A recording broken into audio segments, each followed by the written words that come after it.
Assalamualaikum warahmatullahi wabarakatuh. Bismillahirrahmanirrahim. Alhamdulillahi rabbil alamin. Wassalatu wassalamu ala Muhammadin sayyidil mursalin wa alihi wa sahbihi ajma'in. Amma ba'd. Saudaraku, pada kesempatan ini kami akan sampaikan tema keutamaan azan. Saudaraku, pada umumnya orang menganggap bahwa azan yang dikumandangkan oleh tukang azan atau muazin dari masjid adalah hanya berfungsi untuk memanggil orang agar datang sholat ke masjid. Sebenarnya, fungsi azan tidak hanya untuk itu saja. Ternyata banyak sekali manfaat dan keutamaan azan yang selama ini belum banyak diketahui orang.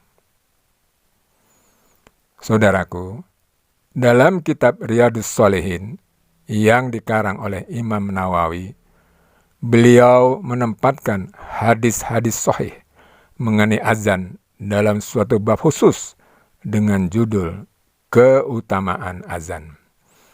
Di antaranya adalah hadis yang pertama dari Abu Hurairah radhiyallahu an, bahwasanya Rasulullah sallallahu alaihi wasallam bersabda, seandainya manusia mengetahui pahala yang terdapat pada azan dan sab pertama, kemudian mereka tidak bisa mendapatkannya kecuali harus mengikuti undian, niscaya mereka akan mengikuti undian itu. Seandainya mereka mengetahui pahala yang terdapat dalam bercepat-cepat untuk mendatangi tempat sholat, niscaya mereka akan cepat-cepat mendatanginya. Dan seandainya mereka mengetahui pahala yang terdapat dalam jamaah isya dan subuh, niscaya mereka akan mendatanginya walaupun dengan merangkak. Hadis riwayat Bukhari dan Muslim. Hadis yang kedua dari Abdullah bin Abdurrahman bin Abu So'so'ah, bahwasanya Abu Sa'id Al-Khudri radhiyallahu an berkata kepadanya, sesungguhnya aku melihat engkau suka pada kambing dan suka berada di tengah hutan. Apabila engkau sedang menggembala kambingmu atau berada di tengah-tengah hutanmu, kemudian engkau azan untuk sholat, maka keraskanlah suaramu, karena sesungguhnya yang mendengar suara orang azan itu, baik itu jin, manusia, maupun sesuatu yang lain, pasti akan menjadi saksi baginya nanti pada hari kiamat. Abu Sa'id berkata lagi, demikianlah yang saya dengar dari Rasulullah sallallahu alaihi wasallam. Hadis riwayat Bukhari.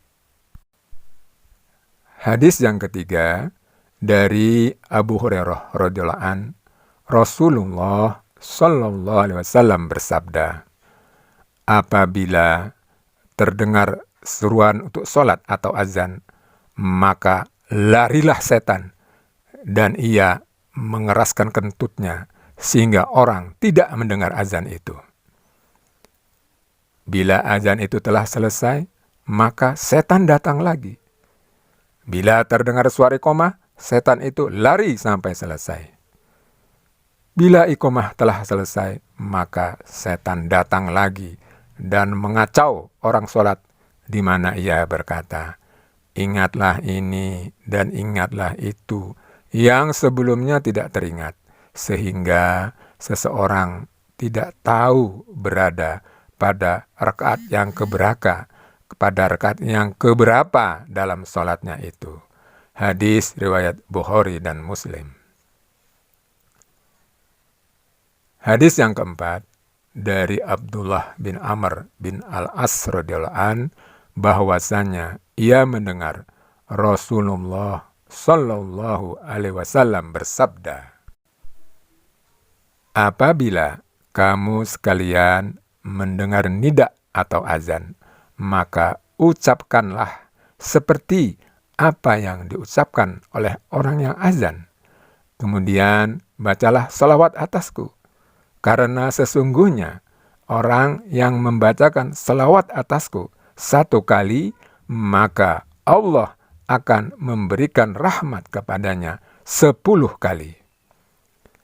Kemudian mintalah wasilah kepada Allah untukku, karena itu adalah suatu derajat di dalam surga yang hanya disediakan untuk seorang hamba Allah, dan aku berharap semoga akulah yang mendapatkannya. Barang siapa yang memintakan wasilah kepada Allah untukku, niscaya ia akan mendapatkan syafaat. Hadis riwayat Muslim. Hadis yang kelima dari Jabir radhiyallahu an, bahwasanya Rasulullah Shallallahu alaihi wasallam bersabda, barang siapa di waktu mendengar azan mengucapkan Allahumma Rabba hazid da'wati tammah wassolatil qa'imah ati Muhammadanil wasilata wal fadilah wab'ashu maqamam mahmudanil ladzi wa'atah. Artinya, wahai Allah, Tuhan yang menguasai seruan ini dan solat yang akan didirikan, berikanlah kepada Muhammad suatu wasilah, keutamaan, dan dudukkanlah ia dalam tingkatan yang terpuji yang telah engkau janjikan kepadanya. Maka ia berhak menerima syafaatku nanti pada hari kiamat. Hadis riwayat Bukhari. Hadis yang keenam dari Sa'id bin Abi Waqqas radhiyallahu an, dari Nabi Sallallahu alaihi wasallam, bahwasanya beliau Rasulullah Sallallahu alaihi wasallam bersabda, barang siapa yang bila mendengar ada orang azan kemudian mengucapkan asyhadu alla ilaha illallah wahdahu la syarikalah wa anna Muhammadan abduhu wa rasuluh, raditu billahi rabba wa bi Muhammadir rasula wa bil islami dina. Artinya, saya bersaksi bahwa tidak ada Tuhan kecuali Allah yang esa, dan tidak ada sekutu baginya, dan bahwa Muhammad adalah hamba dan utusannya. Saya rela Allah menjadi Tuhan, Muhammad menjadi Rasul, dan Islam menjadi agama. Maka diampunilah dosanya. Hadis riwayat Muslim. Hadis yang ketujuh dari Anas radhiyallahu an berkata, Rasulullah Shallallahu alaihi wasallam bersabda, doa yang diucapkan antara azan dan iqamah itu tidak akan ditolak. Hadis riwayat Abu Daud dan Tirmidzi. Saudaraku, dalam kitab Khosaisul Ummatil Muhammadiyah karangan As-Sayyid Muhammad bin Alwi Al-Maliki Al-Hasani dijelaskan secara mendalam dan rinci hadis-hadis mengenai keutamaan azan, kemuliaan para muazin, dan keutamaan menjawab azan. Di sini kami hanya mengutip beberapa hadis saja, yaitu azan akan memberi rasa aman bagi para penduduk yang mendengarnya. Diriwayatkan dari Anas bin Malik radhiyallahu an, ia berkata, Rasulullah Shallallahu alaihi wasallam bersabda, jika azan berkumandang di suatu desa, maka Allah akan membuat kampung itu menjadi aman pada hari itu. Hadis riwayat Tabarani. Dalam riwayat lain, Rasulullah Shallallahu alaihi wasallam bersabda, suatu kaum yang pada pagi harinya mereka diseru dengan azan, maka mereka akan berada dalam perlindungan Allah hingga sore hari. Dan suatu kaum yang diseru dengan azan pada sore harinya, maka mereka akan berada dalam lindungan Allah hingga pagi hari. Hadis riwayat At-Tabrani dari hadis Ma'qal bin Yasar dalam kitab Al-Kabir.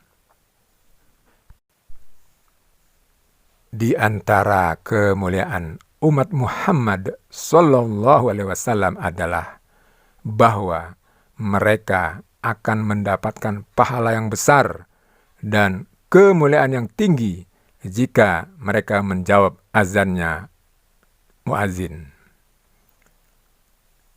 Maka berkenaan dengan hal tersebut, Nabi Sallallahu Alaihi Wasallam telah memberi kabar gembira berupa surga bagi umatnya yang menjawab azan. Dari Umar bin Khattab radhiyallahu an, ia berkata, Rasulullah Shallallahu alaihi wasallam bersabda, jika seorang muazin mengucapkan Allahu Akbar, kemudian seorang di antara kalian mengucapkan Allahu Akbar, kemudian muazin berkata, Asyhadu an la ilaha illallah. Lalu dijawab, Asyhadu an la ilaha illallah. Kemudian muazin berkata, Asyhadu anna Muhammadar Rasulullah. Lalu dijawab, Asyhadu anna Muhammadar Rasulullah. Kemudian muadzin berkata, Hayya 'alas shalah. Lalu dijawab, La haula wa la quwwata illa billah. Kemudian muadzin berkata, Hayya 'alal falah. Lalu dijawab, La haula wa la quwwata illa billah. Kemudian muadzin berkata, Allahu Akbar. Lalu dijawab, Allahu Akbar. Kemudian muadzin berkata, La ilaha illallah. Lalu dijawab, La ilaha illallah. Dari dalam hatinya, maka ia akan masuk surga. Hadis riwayat Muslim. Dalam riwayat lain, dari hadis Abu Hurairah radhiyallahu an, ia berkata, kami bersama Rasulullah Sallallahu alaihi wasallam. Lalu Bilal berdiri mengumandangkan azan. Setelah Bilal berdiam, maka beliau Rasulullah Sallallahu alaihi wasallam bersabda, barang siapa yang mengucapkan seperti apa yang diucapkan orang ini, yaitu Bilal, dengan penuh keyakinan, maka ia akan masuk surga. Hadis riwayat An-Nasai dalam sunannya. Saudaraku, setelah kita mengetahui begitu banyaknya keutamaan dan manfaat dari azan ini, semoga tidak ada lagi orang yang meremehkan panggilan azan ini. Untuk itu, marilah kita segera mendatangi masjid atau tempat sholat apabila azan telah dikumandangkan. Semoga kita akan mendapatkan ampunan, doa kita dikabulkan, dan kita mendapatkan syafaat Nabi Muhammad Sallallahu Alaihi Wasallam pada hari kiamat, dan kita akan dimasukkan ke dalam surga oleh Allah Subhanahu wa Ta'ala. Amin ya Rabbal Alamin. Wa sallallahu ala nabiyyina Muhammadin wa ala alihi wa sahbihi ajma'in. Walhamdulillahi rabbil alamin. Wassalamualaikum warahmatullahi wabarakatuh.